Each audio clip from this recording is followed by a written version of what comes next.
Alam mo, I've always been searching since I stepped down as president. I have been searching the standard to which I can measure myself of a success or failure. Alam mo, ito totoo to, hindi ako nagdadrama ha. Just before you enter my subdivision, there's a karinderya in the corner. Minsan na umaga na ako umuwi. So, I took time to stop and had breakfast with my security people. At kumakain ako, yung naman namang lumalabas sa subdivision at naglalakad. So, binabati ko lang. At may isang truck na punong-puno ng trabahante. Nagbati sa akin, so nag-slow down sila. Ganon ako sa tao. Nung slow down ako sa tao, sabi ko, nagsinyas ako, kahit. Alam mo, nagbabaan sila at pumasok. Sabi ko, so na yung karinderya na puno. Maliit lang eh. Nabikita ninyo yan pag pumunta kayo sa Davao. So, kumakain kami. Sabi ko, mamili na. Karinderya eh. Mamili kayo baski ilang ulam gusto ninyo.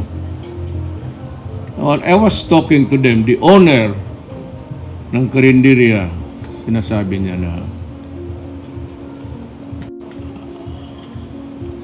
itong mga tao na ito katrabaho doon sa yung mga bahay na ginagawa pagka lunchtime pupunta sa kanya. Binibigyan niya na ng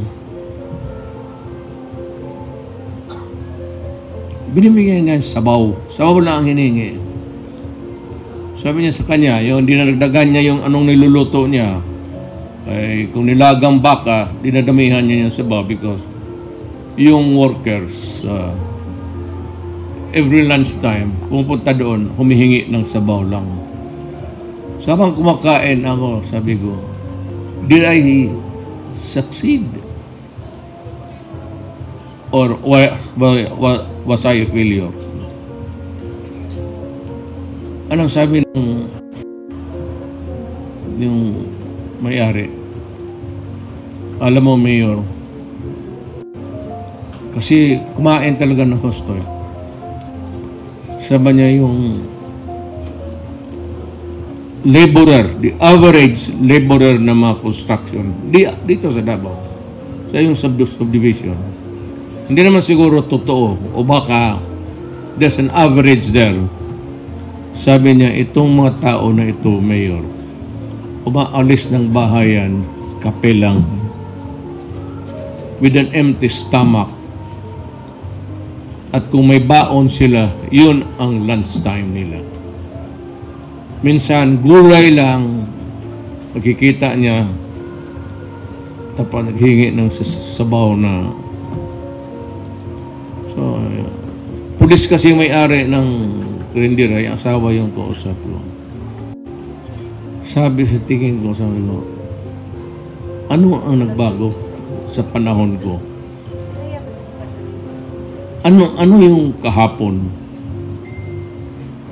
Kasi ang Davao ngayon, sa awa ng Diyos, has developed by legend. Mahaba talaga ang development. Mabilis.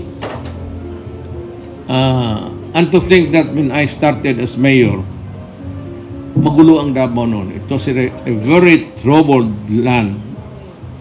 And yung killings ng mga Sparrow units, doon nag-umpisa sa Davao. Ayan si Gerald Peña, who was there all around. Every day, nawawalaan siya ng, kami, either police o sundalo, on the average, 2, dyan 3, 4. So it was a troubled land and it's really be crazy to be there. Lahat na yung may pera, umaalis. Except yung sila mga Florendo, Kasi yung ano nila nakatutok doon sa lupa eh. Di Ninita Bantaison.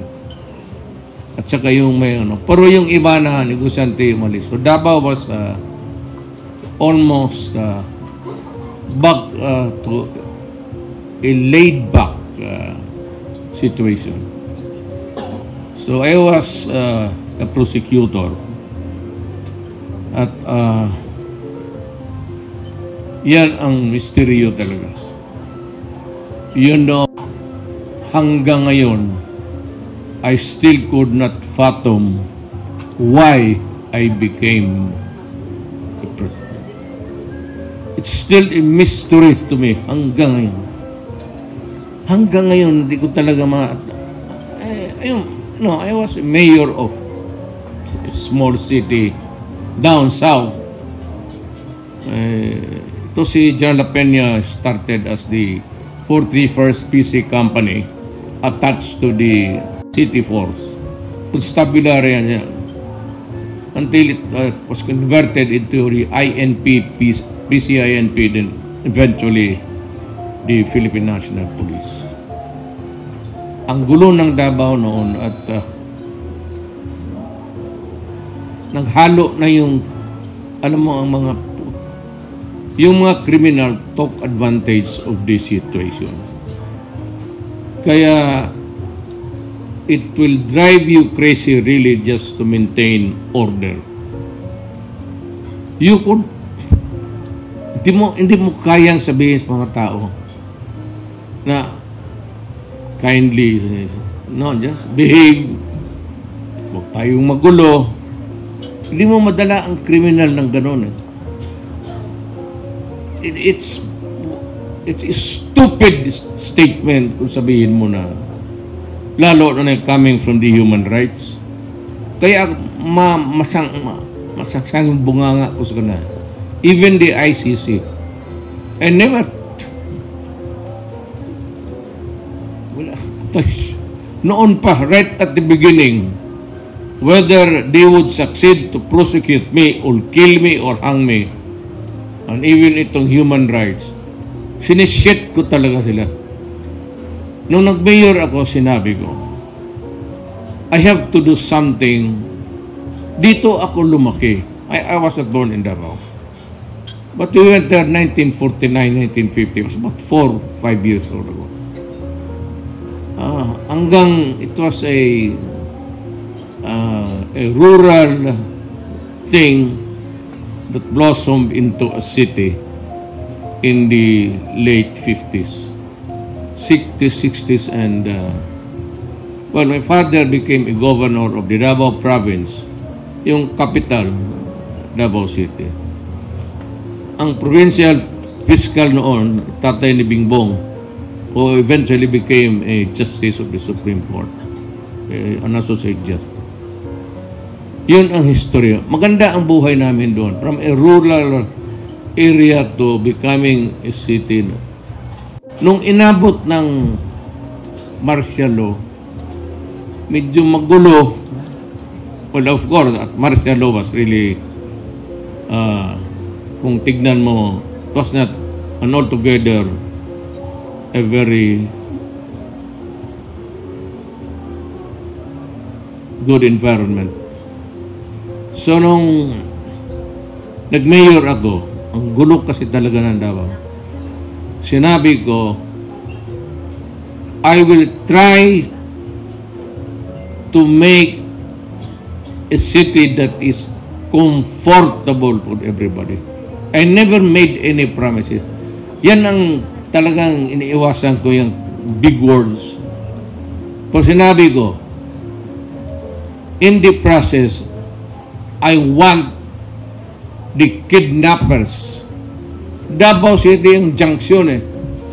Dampot dito ng inchik, dampot doon. Imagine in the downtown city sa Uyanggurin. May dalawang bata na kumuha ng Betamax noon. Kinidnap. Anak ka. So I was a prosecutor. Talagang I was knowing, nagagalit na ako ng